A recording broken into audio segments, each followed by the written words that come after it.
Hello students, today we study function. आपको याद होगा हमने रिलेशन पढ़ी थी। रिलेशन क्या होती है? Which associate या connects any elements of a set to any element of another set. लेकिन फंक्शन क्या होगा? Function is also a special type of relation. ये भी एक तरह की रिलेशन ही है, लेकिन अंडर सम कंडीशन। कंडीशन क्या है? अगर कोई रिलेशन ऐसी हो जो एक सेट के सभी एलिमेंट को, एवरी एलिमेंट कनेक्ट करे किससे? With unique element of another set. जो एक सेट के सभी एलिमेंट को दूसरे सेट के यूनिक सिर्फ एक ही एलिमेंट से रिलेटेड हो, उसको हम फंक्शन बोलते हैं। जैसे मैं डायग्राम बना के दिखा रहा हूं आपको।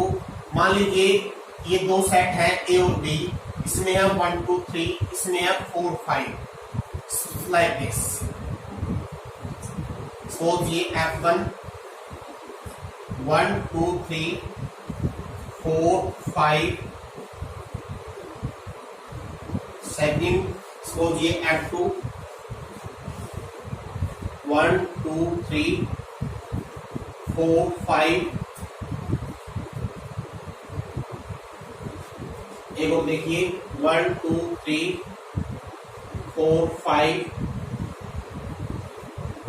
एक और देखिए 1 2 3 4 5 6।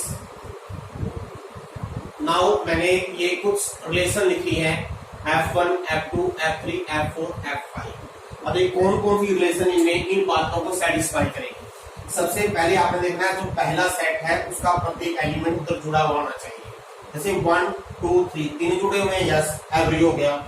अब यूनिकनेस का मीनिंग है एक एलिमेंट 2 से जुड़ा हुआ ना हो। तो 1 सिर्फ 4 से जुड़ा हुआ है, 2 सिर्फ 5 से जुड़ा हुआ है, 3 भी सिर्फ 5 से जुड़ा हुआ है। इसका मीनिंग ये फंक्शन है। ये भी फंक्शन है, सभी जुड़े हुए हैं और यूनिकनेस है। ये देखिए ये फंक्शन नहीं है। क्यों नहीं है? क्योंकि 1 4 से भी जुड़ा हुआ है और 1 5 से भी जुड़ा हुआ है, तो 1 2 जगह हो गया, तो इसका मीनिंग ये फंक्शन नहीं है। ये क्यों यूनिकनेस नहीं हुई? ये फंक्शन नहीं है। एवरी मीन्स 2 वाली बात पूरी नहीं हुई, ये फंक्शन होगा। ये जो फंक्शन है, और बिल्कुल आसान भाषा में अगर आपने समझना है, फंक्शन लाइक ए ट्रांसपोर्ट। ये फंक्शन एक ट्रांसपोर्ट का काम करता है। एक जगह से चीजें उठाकर दूसरी जगह ले जाएगा, like a public transport, like a बस। ये रोडवेज बस लगा लीजिए। ये फंक्शन है। जो आपके पैसेंजर हैं, ये आपके पैसेंजर हो गए बस में बैठे हुए हैं और इनके डेस्टिनेशन हो गए, तो लाइक ए बस, रोडवेज बस। सेम फंक्शन वही काम करता है। जैसे रोडवेज बस में जो पैसेंजर बैठे हुए हैं वो सभी ना सभी कहीं ना कहीं जाएंगे, कहीं ना कहीं जरूर उनके पास टिकट लेंगे। कोई दिल्ली जाएगा, कोई रोहतक जाएगा।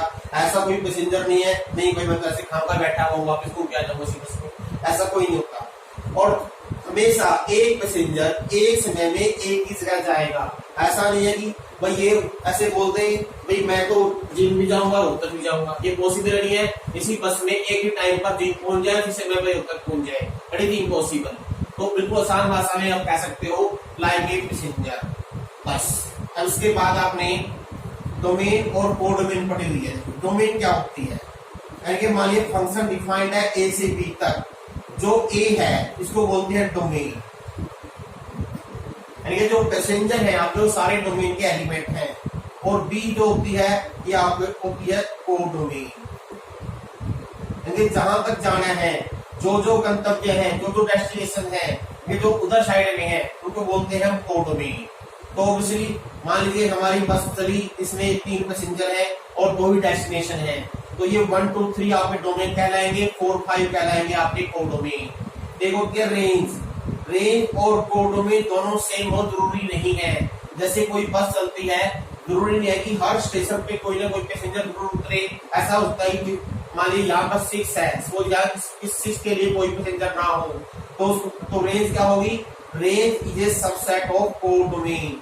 यानी जो एक्चुअल वैल्यू आई है आपकी, जो फंक्शन की एक्चुअल वैल्यू आई है, जैसे इस फंक्शन की अगर पढ़ें, इस फंक्शन में जो फंक्शन F1 है, अगर इसकी हम डोमेन बात करेंगे F1 की, डोमेन तो सारे एलिमेंट आएंगे हमेशा, लेकिन जब हम रेंज की बात करेंगे जो आपकी वास्तव में डेस्टिनेशन है जहां पर टिकटें ली हुई है 4 5 आएगा।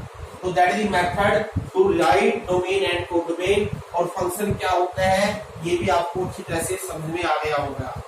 अब देखिए इसके बाद फंक्शन का अलजेब्रा क्या है, हालांकि आपने +1 में पढ़ा हुआ है, दोबारा से इसका रिपीटेशन नहीं है। अलजेब्रा क्या है, एडिशन। मान लीजिए f और g कोई दो फंक्शन है जो a से b तक डिफाइंड है, तो f plus g, f minus g, f into G, ये तीनों ही a से b तक डिफाइंड होंगे। और कैसे लिखे जाएंगे, f plus G X, like this, it is written as fx plus gx, f minus G X, ये कैसा लिखा जाएगा, fx minus gx, f into G, ये कैसा लिखा जाएगा, fx इंटू gx। लेकिन quotient law f by G कहां पर डिफाइंड होगा, a minus those point where gb is gx is 0, वो पॉइंट छोड़ देंगे। a में से वो पॉइंट लेंगे जहां पर g 0 ना होता हो और b तक डिफाइंड होगा, और लिखें कैसे थे, f by g x is equal to fx by gx। ये अलजेब्रा सेम वही है, एडिशन, सब्ट्रैक्शन, मल्टीप्लिकेशन, कोशेंट आपने +1 में सीधे से पढ़े हुए हैं। इसके बाद दो टाइप फंक्शन, कुछ टाइप स्पेशल टाइप्स आपने +1 में पढ़ी हुई हैं, modulus function, greater division function, of as it is रहेंगे। लेकिन दो नई टाइप जो आपने +1 में नहीं पढ़ी होंगी शायद, वो है exponential and logarithm function. Exponential function क्या होता है,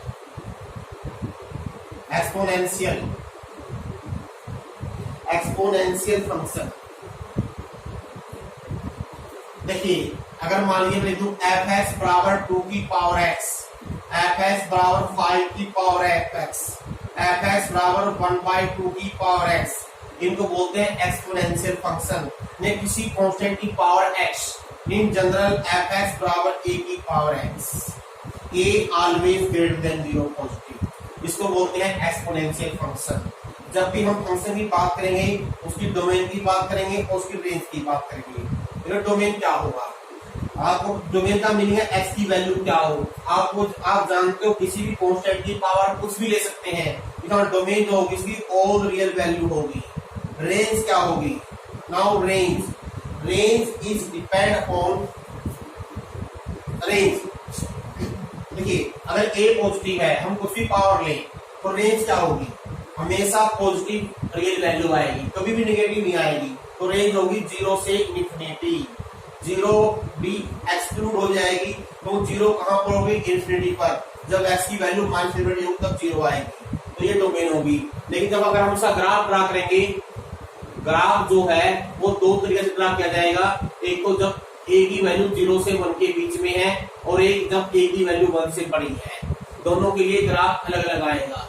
जब देखिए जब a 0 से 1 के बीच में है, इसका मीनिंग x जितना डिक्रीज करेंगे, a मीन सपोज मान लीजिए 0.1 है, अगर हम 0.1 की पावर ऐसा ग्राफ बनाए तो x जितना बड़ा लेंगे, जितनी पावर बढ़ाएंगे उतनी वैल्यू कम हो जाएगी, x जितना नेगेटिव लेंगे उतनी वैल्यू कम होगी, सॉरी अधिक होगी। और ये जब x 0 होगा ये वैल्यू 1 होगी। आपको पता है a की पावर 0 हमेशा 1 होती है, तो आपका जो ग्राफ है y एक्सिस को 0 1 पे काटेगा। तो कैसे जाएगा देखिए, और इसलिए क्योंकि a 1 से कम है, इसका मीनिंग जैसे ही 0 होगा y का मान 1 होगा, लेकिन जैसे ही x की वैल्यू 0 से अधिक रखेंगे तो y की वैल्यू कम होती जाएगी, goes to decreasing, goes to 0, ultimately infinity में जाके इसको मिलेगी, decreasing and decreasing and decreasing. और जैसे जैसे हम x नेगेटिव लेंगे y इज इंक्रीजिंग, इन्फिनिटी हो जाएगा। यानी graph when a lie between 0 to 1, ये जो ग्राफ है ये है 0 से 1 के बीच में। लेकिन जब a 1 से बड़ा है तो इसका a जैसे सपोज कीजिए a की वैल्यू 2 है, अगर हम 2 की पावर ग्राफ ड्रा करते हैं, इसका हम जितना x बढ़ाएंगे उतनी ही 2 की पावर लेंगे बढ़ती जाएगी। This is y is increasing up to infinity. और जितना हम x कम लेंगे, अब क्योंकि x नेगेटिव पॉजिटिव ले सकते हैं, उतनी ही कम होगी, यानी कि और 1 होगी 0 पे। यानी कि जो इसका ग्राफ है x 0 पे 1 होगा, इसके बाद इसकी वैल्यू रुक जाएगी और जैसे जैसे नेगेटिव वैल्यू लेंगे y इज डिक्रीजिंग। तो ये ग्राफ आएगा आपका जब a 1 से बड़ा है, यानी कि ग्राफ ऑफ एक्सपोनेंशियल फंक्शन। अब इसका जो रेसिप्रोकल होता है वो होता है लोगरिथम फंक्शन। देखिए लोगरिथम फंक्शन क्या होता है, लोगरिथम फंक्शन से पहले देखिए अगर किसी भी नंबर सिस्टम में मान लीजिए मैं 8 को मैंने 2 की पावर 3 लिखा, इसको बोलते हैं एक्सपोनेंशियल फॉर्म ऑफ नंबर, यानी किसी भी नंबर को किसी नंबर की पावर में लिखना। अब इसका रेसिप्रोकल मीन 8 का log विद बेस 2 3 लिखा जाएगा, यानी अगर 8 2 की पावर 3 है तो log ऑफ 8 विद बेस 2, यानी इस समस्या आप लिखते हो अगर log इसकी ये पावर ही आनी चाहिए, यानी अगर ऐसे लिखा हुआ है इसका मतलब 2 की पावर 3 8 है। इन जनरल मान लीजिए लिखूं log a b c है, इसका मीनिंग a की power c is equal to b, यानी कि जो यहाँ पर वैल्यू पुट की जाती है, सपोज यहाँ लिखा मैंने x, यहाँ लिखा मैंने a, यहाँ लिखा मैंने y, इसका मतलब a की पावर y x है। इसका मतलब जो x है वो क्या है, किसी न किसी पावर के बाद वैल्यू आई है, और पावर अगर हम किसी भी नंबर की पावर लेंगे हमेशा पॉजिटिव होता है, इसका मतलब this x must be positive. और a क्या है, जिसकी पावर लेनी है, और हम जानते हैं जिसकी पावर लेते हैं वो हमेशा 0 से बड़ा होना चाहिए। दिस मीन ये इसकी लोगरिथम फॉर्म है, that is reciprocal of logarithm form. यानी कि जैसे अगर a की पावर x मान लीजिए p है तो हम कहेंगे log of t base a x आ जाएगा। तो जो एक्सपोनेंशियल फंक्शन का रेसिप्रोकल है, उल्टा है एकदम से, वो लोगरिथम फॉर्म है। और इसको हम स्पेसिफाई करें, अगर मान लीजिए हमारा फंक्शन ये है log बेस a x, हमेशा a 0 से बड़ा होगा। अब क्योंकि जो x है एक्सपोनेंशियल फॉर्म में जो x है पावर के बाद आता है, मतलब x भी 0 से बड़ा होना चाहिए। तो अब उसके बाद डोमेन ऑब्वियसली x की वैल्यू होगी, ये होगी 0 से इन्फिनिटी। अब रेंज क्या होगी, अभी बताया मैंने आपको, लोगरिथम और एक्सपोनेंशियल फंक्शन आर रेसिप्रोकल। अगर ये fx फंक्शन आपका a की पावर x है, जो उसकी डोमेन है वो लोगरिथम फंक्शन की रेंज बन जाएगी, जो इसकी रेंज है वो उसकी डोमेन। जैसे कि आपको याद होगा इसकी रेंज थी 0 से इन्फिनिटी, तो वो बढ़ गई इसकी डोमेन, इसकी डोमेन थी एनी रियल वैल्यू, तो इसकी रेंज बन जाएगी एनी रियल वैल्यू r, ये इसकी रेंज है। अब उसी प्रकार से हम इनका ग्राफ ड्रा करेंगे। ग्राफ कैसे ड्रा करेंगे, देखिए एक किस्म से ये जो फंक्शन है आपके पास इसका रेसिप्रोकल है, यहाँ भी 2 केस बनेंगे, जब बेस 0 से 1 के बीच में है तब अलग ग्राफ आएगा, 1 से बड़ा है तब ग्राफ अलग आएगा। अब देखिए आपको पता लग गया होगा जब x की वैल्यू 1 है log 1 0 होता है, ये दोनों ही यहाँ पर काटेंगे, इसका रेसिप्रोकल है, ये 0 1 यहाँ हो जाएगा 1 0। जब 0 से 1 के बीच में है तो हम जितने x बढ़ाएंगे उतना ही y कम होता जाएगा। ये ग्राफ आपका that is corresponding to this curve. और जब a 1 से बड़ा है तो इसमें हो जाएगा ग्राफ आपका लाइक दिस, यानी x बढ़ेगा y भी बढ़ जाएगा, that is the graph of logarithm function. Algebra logarithm. इसके बाद जो है आपकी मेन जो चीज है +2 पॉइंट से classification of functions. Classification of function से पहले हम आपको डोमेन और रेंज निकालना सिखाएंगे। डोमेन कैसे निकालते हैं, method of domain, method of domain. हम एक एग्जांपल ले रहे हैं, लेट अस सपोज x-1 बटे x-2 under root x-2 log of x-2। बस इन 3 ही क्वेश्चन में डोमेन निकालने का मेथड आ जाएगा। देखिए डोमेन का मीनिंग क्या होता है, रियल वैल्यूज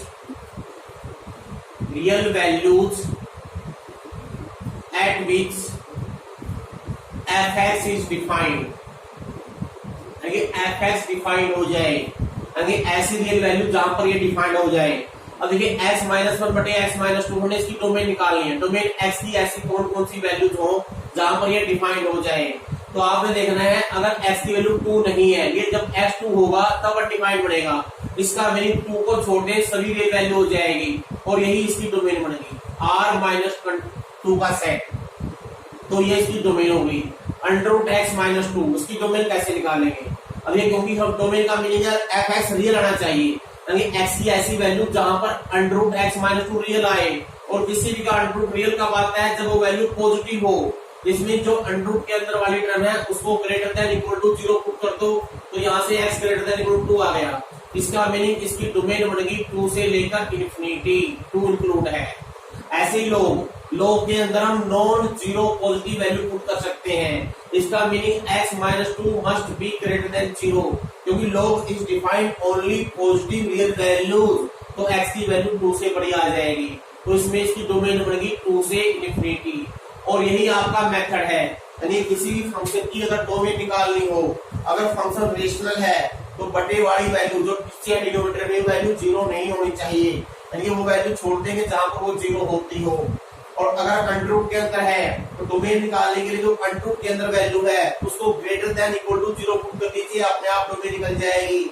अगर आपका फंक्शन लॉगरिथम में है तो जो लॉग के अंदर वैल्यू है उसको ग्रेटर देन 0 पुट कर दीजिए, अपने आप डोमेन निकल जाएगी। इसके अलावा अगर कोई फंक्शन इन तीनों कैटेगरी में नहीं है, इसका मीनिंग उस फंक्शन की डोमेन है ऑल रियल वैल्यू। जैसे एक एग्जांपल देखिए, मान लीजिए आपने डोमेन निकाली है 10x की।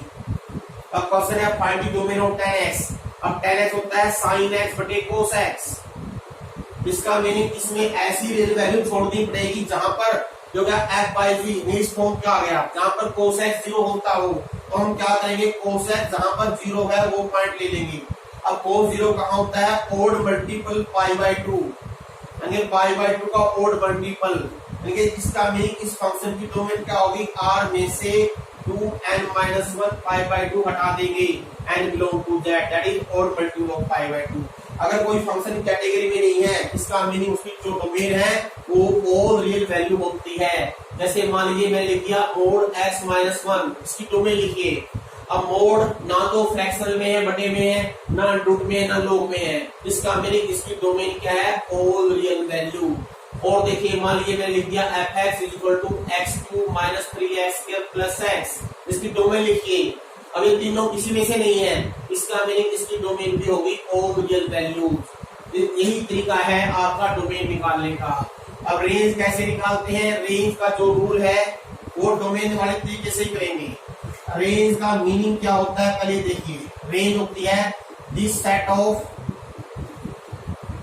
रियल वैल्यूज ऑफ fx, यानी जो fx फंक्शन ले रखा है कि fx की वैल्यू क्या क्या आएगी।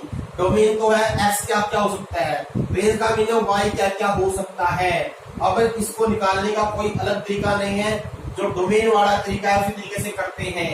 अगर किसी की स्पेसिफिक डोमेन रेंज है, जैसे मान लीजिए मैं लिखा fx = sin x। अब हमको पता है x चाहे कुछ भी हो, साइन हमेशा -1 से +1 के बीच में होता है, तो उसकी रेंज लिख देंगे -1 से +1 के बीच डायरेक्ट। जैसे मैंने लिखा fx 10x। अब x चाहे कुछ भी हो, 10 की always 10 take all real value, 10 की वैल्यू नेगेटिव से प्लस कुछ भी हो सकती है। इसका मीनिंग इसकी रेंज होगी -20 से लेकर +∞ ओपन इंटरवल। मान लीजिए लिखा मैंने fx = mod x। हम जानते हैं mod x हमेशा पॉजिटिव होता है, चाहे कुछ भी लें तो उसकी रेंज हो जाएगी 0 से इन्फिनिटी, 0 इंक्लूड है। ये रेंज का तरीका है। लेकिन बाय चांस अगर किसी की कोई रेंज स्पेसिफिक ना हो, उसकी रेंज कैसे निकालेंगे? उसका मान लीजिए सपोज कीजिए मैंने क्वेश्चन दे दिया x-1 बटे x-2। अब इसकी डोमेन तो जैसे अभी क्या किया कीजिए, आप निकाल दी r-2 हो गई। अब रेंज कैसे निकालेंगे? अब इसका अगर कोई स्पेसिफिक रेंज नहीं बनती है तो हम क्या करते हैं, इसको y के पावर मान लेते हैं और यहाँ से सोल्व करते हैं x के लिए। अगर हम सोल्व करें x के लिए क्या हो जाएगा, यानी यहाँ से अगर हम x का मान निकाल लें और वही कंसेप्ट यूज करें जो हमने डोमेन में लगाया था, y-1 × x 2y-1, x क्या हो गया 2y-1 बटे y-1। अब देखिए इसका मीनिंग है y की क्या क्या वैल्यू हो सकती है जिससे x रियल रहे, क्योंकि x रियल है। अब x रियल कब होगा, जब y1 नहीं होगा, क्योंकि जब y1 है ये अनडिफाइंड बन जाएगा। इसका मीनिंग y की वैल्यू 1 नहीं होनी चाहिए और y हमारी रेंज है। इसका मीनिंग रेंज क्या बनेगी, r में से 1 का सेट हटा दीजिए, that the method to find the range classification हम कल करेंगे।